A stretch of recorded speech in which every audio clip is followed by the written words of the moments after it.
Por 8 anos, entre 2013 e 2021, eu me dediquei ao trabalho como designer freelancer. Atendi grandes empresas aqui na minha cidade com criação de material de comunicação, folders, catálogos e materiais digitais, mas eu desisti. E nesse vídeo eu conto os erros que cometi e as razões que me levaram a desistir da vida de freela, para você usar como lição para sua vida e não cometer os mesmos erros que eu. Eu sou o Antônio Carlos e seja muito bem-vindo ao Se Queira ou Não Queira, o canal mais diversificado de assuntos aqui do YouTube. Eu faturei mais de 10 mil reais por mês em alguns períodos. Em meses muito bons, cheguei a faturar quase 20 mil reais em um único mês. Trabalhava pra caramba, 16, às vezes 18 horas por dia, mas estava perto da minha família, vi meus filhos crescerem e podia me dar ao luxo de parar na quinta-feira às vésperas do carnaval para poder viajar e curtir as únicas férias que eu tinha ao longo do ano. Com um faturamento tão bom, por que eu desistir de ser freelancer e voltar a ser funcionário CLT? Se você é freela, comenta aí embaixo quais são as suas maiores dificuldades como freelancer para a gente trocar uma ideia aqui depois. Agora que você comentou, vamos para o assunto, que eu sei que é isso que você está esperando. Como eu falei, desde 2013 eu vinha trabalhando como freelancer publicitário, pegando pequenas campanhas de clientes locais, identidades visuais, catálogos de produtos, revistas, folders, materiais de comunicação para desenvolver. Por um período, a maior parte das minhas receitas eram com criação de identidades visuais, logotipos, papelarias, comunicação visual de loja, catálogos, revistas, folders, também tinha uma boa demanda. Aos poucos, as redes sociais começaram a entrar na minha vida, tanto para o gerenciamento e criação de conteúdo, quanto apenas para a criação de designs de posts e stories, ok? Mas eu não entrei nesse mundo de freelancer por opção. Então, se vocês me permitem, eu vou resumir um pouquinho a minha história só para contextualizar. Eu trabalhava como analista de marketing de uma grande empresa na minha cidade, o Grupo São Bernardo, de 2009 a 2013.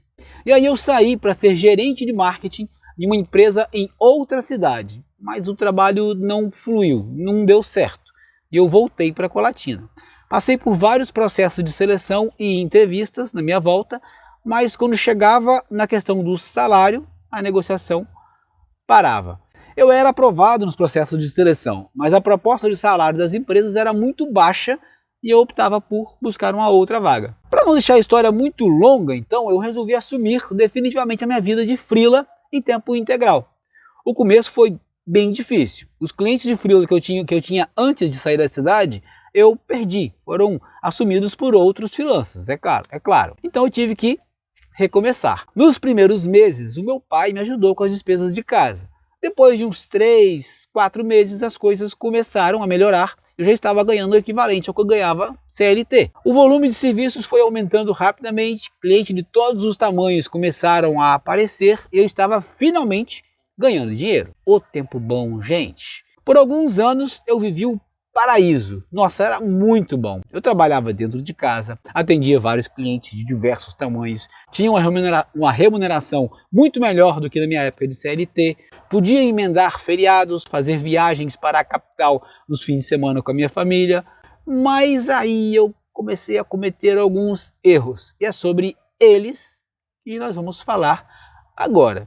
Começando pelo primeiro erro, não dividir as tarefas de criação. Como freela de sucesso, e eu me considerei um freela de sucesso, eu comecei a receber muitos trabalhos de grandes empresas aqui da região, e inclusive de empresas da capital.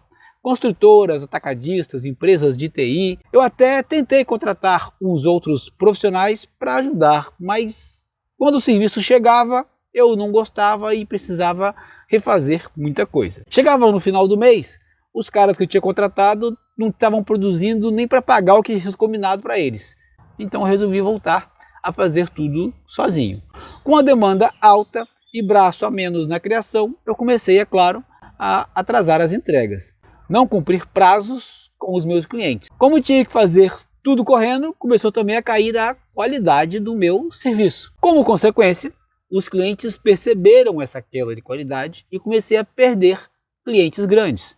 Resultado: queda na receita. Erro número 2. Não dividir as tarefas administrativas. Não tem nada que toma mais tempo e é mais desgastante para um freela criativo do que as tarefas administrativas. Gerar boleto, gerar nota fiscal, lançar despesas e receitas em planilhas ou em softwares de controle administrativo, cobrar clientes inadimplentes, pagar contas em lotéricas e bancos, resolver pendências administrativas, seja na prefeitura, seja com o contador. Isso tomava muito tempo útil do meu dia e eu não dividia isso com ninguém, eu assumia tudo sozinho, o que ocupava boa parte das minhas horas úteis. Chegava a perder um dia de trabalho por semana só para resolver esse tipo de questão, perdendo tempo e dinheiro. Erro número 3. Reuniões inúteis e a incapacidade de dizer não. Meu Deus do céu, quando eu olho para trás e vejo a quantidade de reuniões que eu simplesmente poderia ter dito não, devo ter perdido meses de trabalho. Às vezes, você recebe a ligação de um possível cliente, o cara está querendo começar um negócio, recebeu uma indicação no seu trabalho, mas da conversa com ele no telefone você percebe que ele não tem capital para investir, que ele quer pagar R$100 na criação de um logotipo. É o tipo de cliente que você precisa aprender a dizer não. Não é desvalorizando o dinheiro dele, não é isso, não é desmerecendo o cara. É valorizando o seu tempo. Ele é cliente para um outro perfil de designer. Ele procura um designer mais iniciante, que cobra um preço mais barato. Se você é profissional, é bom no que faz, precisa se posicionar e entender que tem clientes que não são para você. Outro tipo de cliente que eu atendi muito é o cliente sanguessuga. Ele te chama para uma reunião, conversa com você por 2 ou 3 horas, tenta sempre arrancar de você as ideias para o negócio dele, e eu, inocente, bocó, como eu sempre fui, entregava o ouro muito fácil. Depois ele fechava com um cara mais barato e colocava as ideias que eu havia pontuado para ele em prática, mas com outro profissional. E aqui eu pego um gancho para o erro número 4. Tenha freio na sua língua. Não apresente ideias e planejamentos sem fechar o contrato. Já aconteceu o seguinte comigo. Depois de uma reunião de orçamento, eu já cheguei e montei um planejamento completo de comunicação para um cliente, sem ter fechado o contrato com ele nem nada. Sério, eu era muito todinho, cara. Análise de mercado, análise de concorrente, orçamento de mídia, estratégia de comunicação, posicionamento de marca, tudo de mãos beijadas para o cliente. E no final do projeto, do planejamento, o orçamento para colocar aquilo em prática. Aí o cara não fechava comigo, porque achava caro, afinal de contas era um serviço profissa. Mas eu via ele fazer várias das coisas que estavam no meu planejamento com outro cara. Eu fiz isso mais de uma vez. Sabe a quantidade de tempo que eu perdi? Eu era inocente demais. E com isso eu caí no erro número 5. Não definir prioridades e não cumprir prazos. Quando eu pegava um cliente assim, que eu montava todo o planejamento para ele e entregava de mãos beijadas para o cara, eu acabava sacrificando um job que já estava nas minhas mãos. Atrasava a entrega de um job de um cliente que já era meu, para trabalhar em um cliente que eu estava prospectando. Com isso, ao longo do tempo, fui me desgastando com alguns clientes devido a atrasos recorrentes. E vai por mim, cumprir prazos é primordial. Priorize os clientes que já estão com você, os jobs que já estão na sua lista. Se você se compromete com o seu cliente a entregar o material dele no dia 10, mas não entregou no dia 10, já perdeu um ponto com ele. Tudo bem, se você chegar para ele alguns dias antes, tipo dia 8, dia 9, e dizer para ele que você precisa de mais tempo, porque aconteceu alguma coisa, o seu filho ficou doente, você passou mal, o seu computador quebrou, mas avise o cara antes de chegar o prazo da entrega. Agora chegou dia 10, se você não manda o arquivo para ele, não manda a mensagem, o cliente te procura 2 ou 3 dias depois e você fala que ainda não conseguiu terminar, meu amigo, esse provavelmente será o último trabalho que você vai fazer para esse cliente. É claro que dá para ganhar um bom dinheiro como freelancer, a maioria das vezes bem mais do que trabalhando como CLT. Mas se você não tiver uma vida financeira organizada e tudo controlado certinho, como uma retirada mensal programada, por exemplo, um valor de reserva para emergências, você vai ficar muito mal. E nesse erro 6 eu me considero com experiência. Como disse, tive meses que eu ganhava muito bem, até 5 vezes mais do que meu último salário de CLT.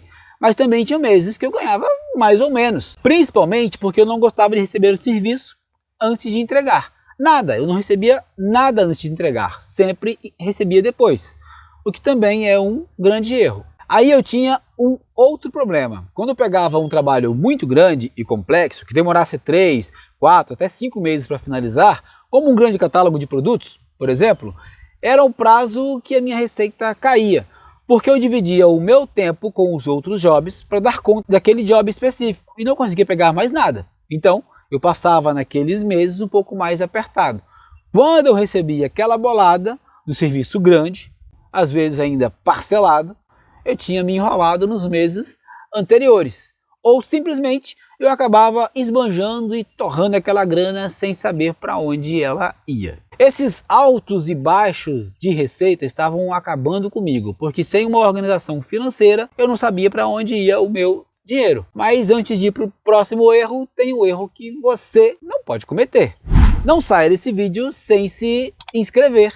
Clica no botão vermelho aqui embaixo e faça parte da comunidade Siqueira, para a gente trocar mais ideias por aqui, que é sempre muito bom conversar com você.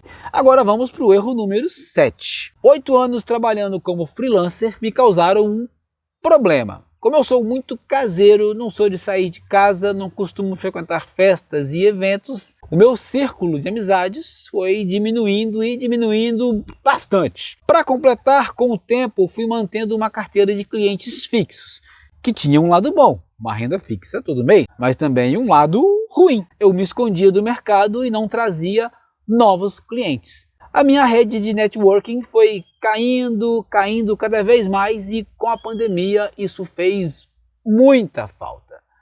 Eu, como a grande maioria dos profissionais, perdi muitos clientes, porque em momentos de crise as empresas cortam primeiro as verbas de marketing. Entraram outros clientes nesse período, mas a corda foi apertando, eram clientes que topavam pagar menos e eu fui me sentindo mais sufocado financeiramente. Soma-se a isso a perca de tesão pelo trabalho com redes sociais, o que prejudicou a qualidade do meu trabalho de criação. Junto a isso, soma-se a crise dos 40 anos, que eu vou deixar um card no final desse vídeo para você entender um pouco sobre ela, que me deixou sem tesão para trabalhar e me sentindo um derrotado, sabe? E para finalizar, a razão maior por eu desistir de trabalhar somente como freelance, e aqui não é um erro, é uma sensação que eu carreguei nos últimos 2 anos. Eu senti que eu parei de aprender, parei de evoluir como profissional. Me via fazendo sempre a mesma coisa, num círculo vicioso e sem propósito. Eu já estava cansado de trabalhar sozinho, de não ter com quem trocar uma ideia, de fazer todos os dias a mesma coisa e não conseguia mais me ver fazendo aquilo pelo resto da minha vida. E eu pensei então em voltar a trabalhar CLT. Montei meu currículo e mandei para 5 empresas de uma cidade onde eu sonho em morar um dia. 3 empresas entraram em contato. Conversei, as propostas salariais eram até interessantes, mas na conversa com a empresa, essa distância da minha cidade para a cidade deles foi um fator complicador que me fez desistir dessa mudança no primeiro momento. Mas esse interesse das empresas me deu um novo ânimo, eu voltei a acreditar em mim mesmo, não tem? E em poucos dias surgiu uma grande oportunidade aqui na minha cidade, onde eu fui convidado a participar de um processo seletivo, passei e fui contratado. E vou te falar uma coisa, eu tô feliz pra caramba com o meu trabalho. E você? Tem cometido alguns dos erros que eu mencionei? Comenta aqui embaixo para a gente poder conversar. Deixa aqui também o seu like se você está gostando desse vídeo. Aproveita e se inscreve aqui nesse canal para você poder assistir novos vídeos comigo aqui. Eu vou buscar trazer sempre em uns lugares assim, diferentes, para a gente conversar. Muito obrigado pela sua audiência, um grande abraço, um beijo no sovaco e até o próximo vídeo. Tchau, tchau! Fantasmas!